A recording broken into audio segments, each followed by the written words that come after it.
अब मान लीजिए कि आप कोई काम कर रहे जिंदगी में आगे बढ़ने के लिए और रोड़ा के रूप में विपत्ति आ गई, तो ऐसी विपत्तियों से निपटने का कोई सरल मार्ग क्या है? इसका उल्लेख पूज्यपाद कलिकुल शेखर गोस्वामी श्री तुलसीदास जी ने अपनी वाणी में दिया। तुलसी साथी विपत्ति के, क्या बोले? विपत्ति के लिए आप अपने साथ में कुछ फ्रेंड रखो, मित्र। अच्छा, मित्र किसको रखें? संसार के लोगों को? अरे बोले नहीं नहीं नहीं, गड़बड़ हो जाएगा। संसार के लोगों को अगर तुम मित्र बनाओगे तो ये संसार की मित्रता तब तक टिकती है जब तक तुम्हारे चेहरे पर चमक और जेब में नोट है। जहां चेहरे की चमक खत्म हुई और जेब के नोट उड़ गए तो सब मित्र भी फुर्र उड़ गए। हाँ, ये हम नहीं कह रहे, कई लोगों का निज अनुभव। गोस्वामी जी तो कह ही रहे, सोरे नर मुनि सब की यही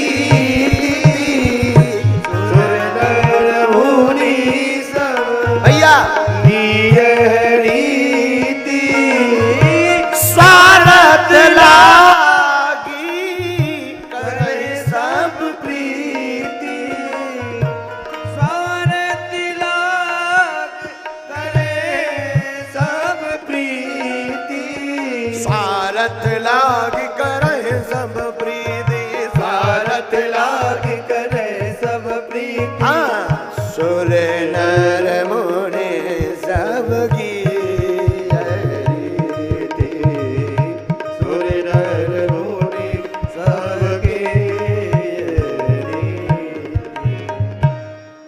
सुर का मतलब देवता, नर का मतलब मनुष्य, मुनि भैया इन सब की रीति है। साफ स्वार्थ बस प्रीति करेंगे, तुम्हारे चेहरे पर चमक, जेब में नोट है, सब रिश्तेदारी बना लें। अरे आप हमसे मित्र बन जाइए, अरे आप तो हमारे आप अभिभावक हैं, आप तो हमारे बहुत सगे हैं, बहुत अच्छा। देखना, कभी भी व्यक्ति मित्रता करता है तो बड़े ही लोगों से करता है, उनसे नहीं करता है जिनके पास कुछ है नहीं। विचित्र बात भाई, तुम्हें मित्र ही बनाना है तो सिर्फ अमीर आदमी क्यों? सज्जन आदमी क्या गरीब नहीं हो सकता? लेकिन ये मित्रता भी स्वार्थ बस ही है। ये खबर अब आप लोगों को पता नहीं कब आएगी। आप लोगों को तो लगता है महाराज जी बातें हैं कथा की, ठीक है, अच्छी बात। अरे नहीं, मात पिता भ्राता सुत नारी ये सब भी स्वार्थी। पत्नी भी तब तक पत्नी है, पत्नी का अर्थ होता है जो पति को पतन से बचाए। पत्नी का अर्थ क्या होता है? जो पति को पतन से बचाए वो पत्नी। तो पहले जो है पुराने जमाने में घरवाली को कहते थे धर्म पत्नी, जो धर्म भी कराए, धर्म भी करे, धर्म पर चले और पति को भी धर्म पर चलाए, और पति अगर बिगड़ने भी लगे तो पतन से बचाए, उसको कहते थे धर्म पत्नी। अब टाइम बदल गया तो धर्म पत्नी हट करके फिर कुछ दिन चला सिर्फ पत्नी, मतलब धर्म नहीं बचा, केवल पतन से बचाती है। तो बोले क्या? बोले पत्नी। फिर और धीरे धीरे टाइम बदला, और टाइम बदला तो लोगों ने नाम दिया घरवाली। बोले क्यों? बोले अब पतन से तो नहीं बचाती, बस घर को ही बचा पाती है। तो बोले अब नाम थोड़ा चेंज कर दो, तो नाम धर दिया घरवाली। लेकिन जो है फिर और टाइम बदला हमारे बुंदेलखंड में, और अंग्रेजी का मीडियम जमाना आया तो लोग कहने लगे लुगाई।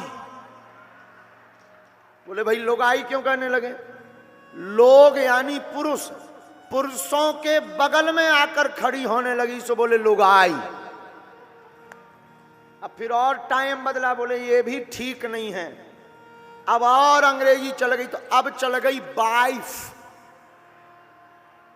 और वाइफ खतरनाक होती है, कहीं भी वाईफाई जुड़ सकता है।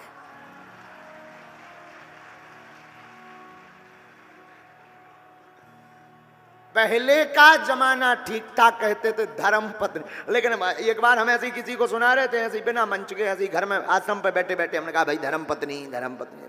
बोले गुरुजी अगर पत्नी धर्म पत्नी है तो साले साहब को धर्मशाला कहना चाहिए। अगर पत्नी धर्म पत्नी है तो साले साहब को क्या कहेंगे हम, कि धर्मशाला बोलो। बोलो धर्मशाला बोलो, क्या दिक्कत है। जब पत्नी धर्म पत्नी हो सकती तो साले साहब धर्मशाला भी हो सकते हैं।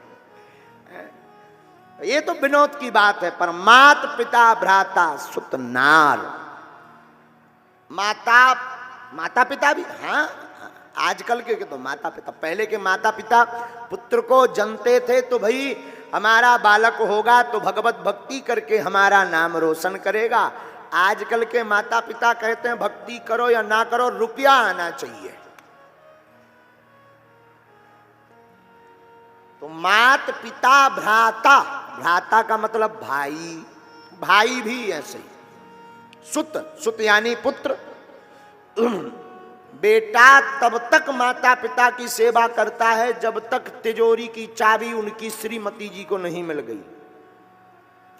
जहां तिजोरी की चाबी मिली तो या तो माता पिता की खटिया खेत में या किसी जो है वृद्धाश्रम में। सुत नार और पत्नी भी सब नहीं, कुछ भारत की ऐसी पतिव्रता हमारी माताएं भी हैं जिन्होंने यमराज के यहां से भी अपने पति को वापस लाने की सामर्थ्यता रखी है।